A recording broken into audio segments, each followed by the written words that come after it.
Alexandre III de Macédoine, plus connu sous le nom d'Alexandre le Grand, n'était pas un simple roi.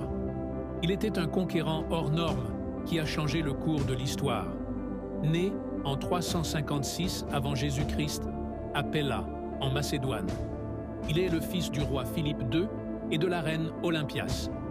Alexandre n'a jamais perdu une seule bataille, en plus de 10 ans de conquête. Son armée, bien que souvent inférieure en nombre, remportait victoire sur victoire grâce à ses stratégies innovantes et à la redoutable phalange macédonienne. Formé par le philosophe Aristote, il développe une intelligence stratégique remarquable et une ambition sans limite. Il a conquis un empire gigantesque en seulement 11 ans, allant de la Macédoine jusqu'à l'Inde. Parmi ses grandes conquêtes, celle de la Perse, Issos, Gaugamel, qui est l'un des exploits militaires les plus impressionnants de l'histoire. Sa marche triomphale jusqu'en Égypte et en Inde ont bouleversé le monde antique. Alexandre le Grand était un bâtisseur d'empires. Il a fondé plus de 70 cités, dont Alexandrie en Égypte.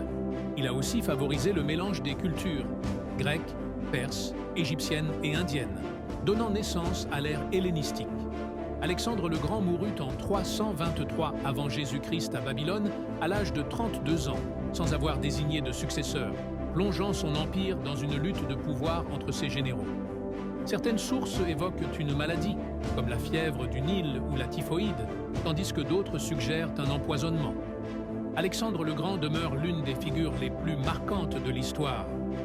Conquérant visionnaire et stratège hors pair, il bouleversa le monde antique en forgeant un empire sans précédent et façonnant durablement les civilisations à venir.